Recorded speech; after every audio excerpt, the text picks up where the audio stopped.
Hey guys, Alex here, AG Automotive, and here today we've got the 2023 Great Wall Motors Tank 300. Let's have a look at it.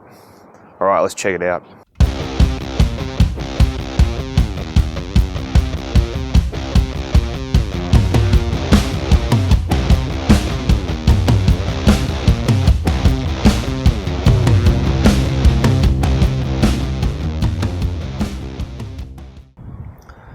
Alright, before we get into the video, just want to do a shout out to Brian Hilton, GWM, who were nice enough to let me have a look at this today, and I'll leave their contact details down below.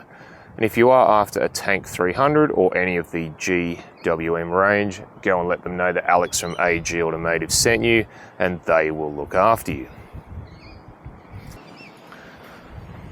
Alright, so at the front here, you've got an interesting design. You've got the badge there.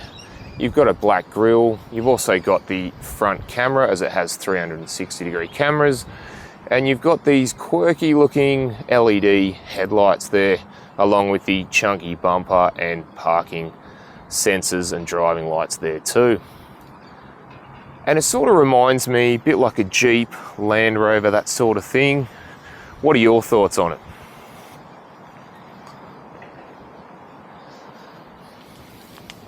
So the wheels on the Tank 300 are 18-inch wheels, and these are aftermarket wheels. They are provided by Tyre Plus, which is a part of Brian Hilton, and they're King off-road wheels. Now, Brian Hilton have fitted some stickers there. You can see it says Brian Hilton GWM, and over here it says GWM Tank powered by Tyre Plus. And what do you think of the paintwork? I actually like the orange with the black. I think it sort of suits it really, really nicely. So around the back here, again, Brian Hilton, GWM. You've got drive now, pay later. You do have the Tank. Over here, you've got the 300. And then further down, you do have the four-wheel drive badge there as well, along with the big chunky spare tyre on the back, and there is another camera just there if you can see. Now further down you do have a chunky bumper there with your parking sensors.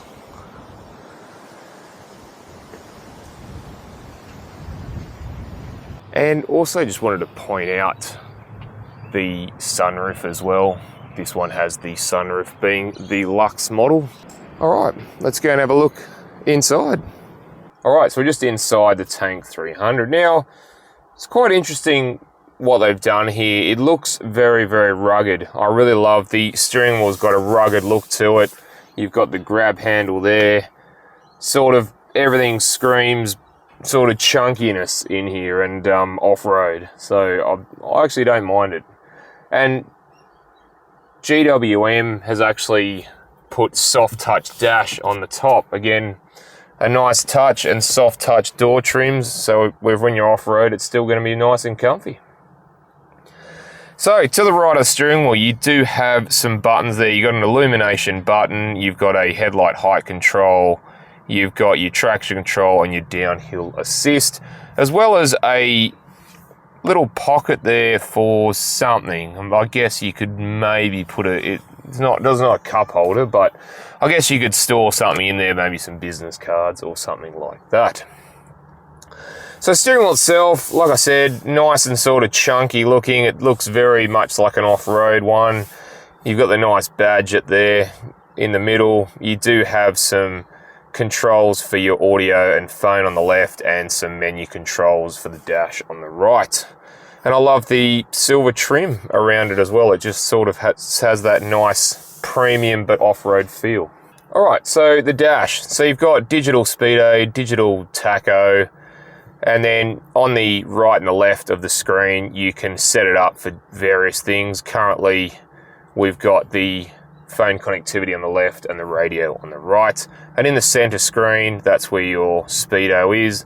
And I'll just go into a couple of things. You've got a couple of menu things here. You can go through your trip computers there. You've got what music you're listening to. You've got your navigation when it's hooked up to your phone. You've got some messages there, and you've got some settings with a variety of different things there as well. All right, so the media screen. Now, I've never been a huge fan of the Great Wall Motors media screen, but it's growing on me. The swipe function is actually pretty good, I'll be honest. Now, you do have your AM/FM radio stations there. You've got on the left there some shortcut buttons for various vehicle settings. Your music, you've got your Android Auto, Apple CarPlay menus there.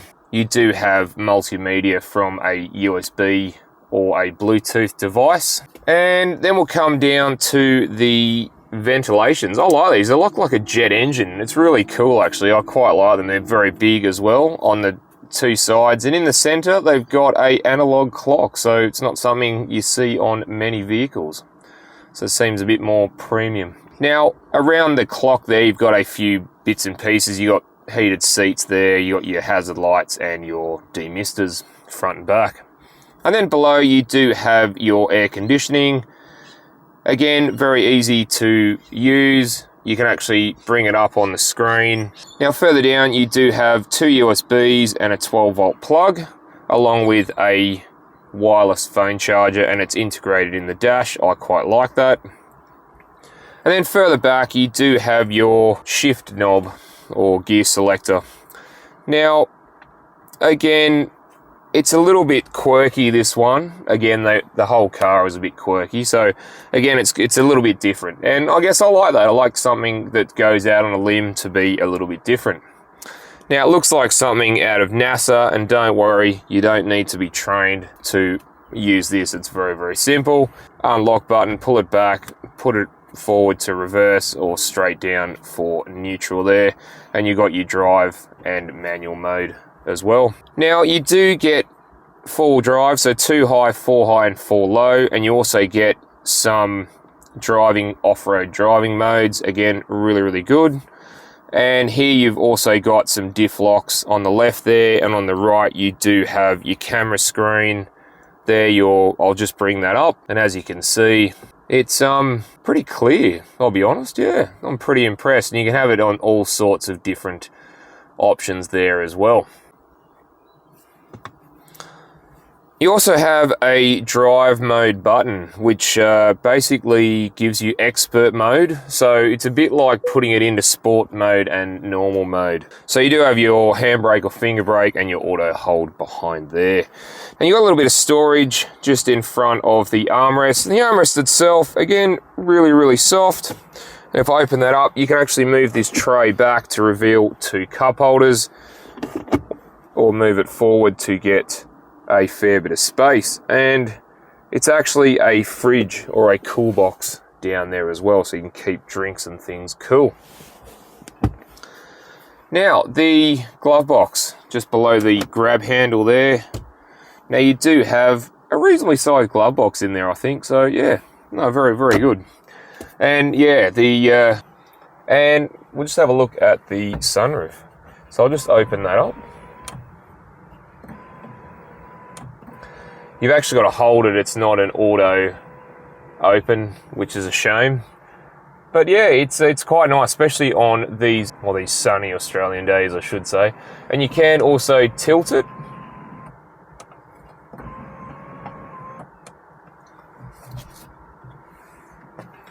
All right, let's go and have a look in the back. All right, just in the back of the Tank 300. And first impressions is, you know what, it's very, very roomy in here. Now, I'm 6'1" or 185 centimeters.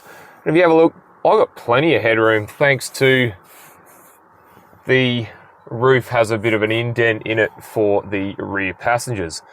Now, I've got good knee room, good leg room, and good foot room, and this seat is set up for me.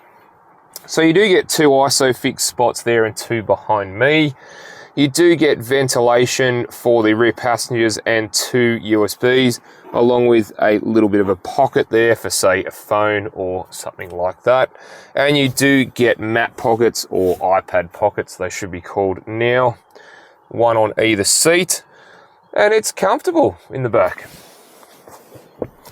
Now the armrest, very, very soft actually, and you get 2 cup holders there as well. So, you know, reasonably impressed with it actually, yeah. Very, very nice. All right, let's go and have a look in the boot. Okay, so in the boot of the Tank 300, you do get 400 litres of luggage space, which isn't too bad. You do get your 3 tether points on the back. You've got a 12 volt plug and a 240 volt power supply there as well as some tie downs. And if I open that up, you do have your breakdown tools there as well. All right, let's go and have a look under the bonnet. All right, just under the bonnet of the Tank 300.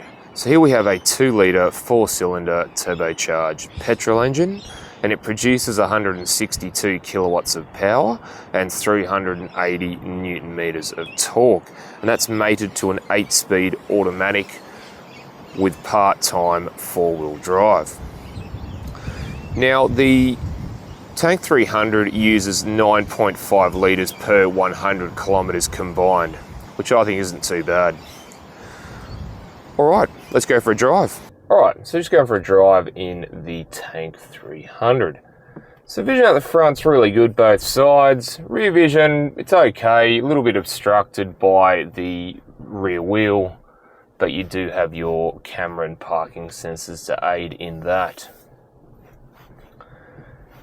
Now, windows, yeah, nice big windows, even to the back, which is good to get good vision out of the sides there. And the mirrors, look, I'll be honest, they do okay, but they're a little small. I would have thought something this size would have bigger mirrors on them. That's just my thoughts anyway.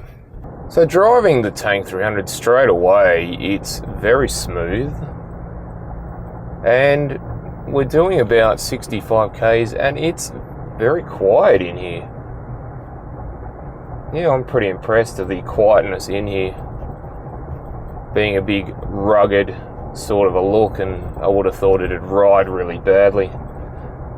But in fact, even the bumpiness, it's sort of soaking the bumps up pretty well. Steering's very light as well at the moment. You can adjust the steering. It does have the menu that you can adjust the steering, and at the moment it's in sport, so it's not even in the lightest setting, and it does feel like it is very light. So just driving it through town centre here, it doesn't actually feel all that big. When you get into these 4-wheel drives, sometimes they feel really big around the city streets, and this one actually doesn't, so it feels quite easy. Manoeuvrability is very easy, even around roundabouts and things like that.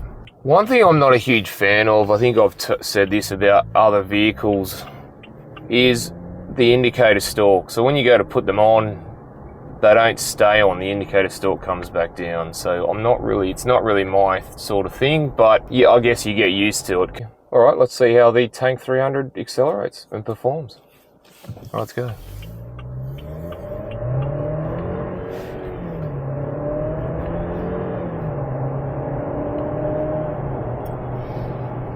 You know what, it's quite zippy little motor, this one.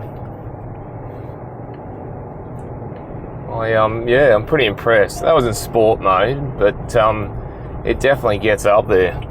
Yeah, I'm something this size and this heavy, I'm pretty impressed of how it actually takes off and performs.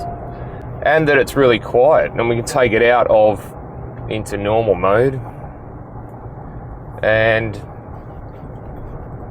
it's still nice and poised. And the one thing I do find is the lane departure warning sort of wants to grab the wheel even if you go to indicate to another lane, or something that they may need to work on with an update, but it's not a huge drama.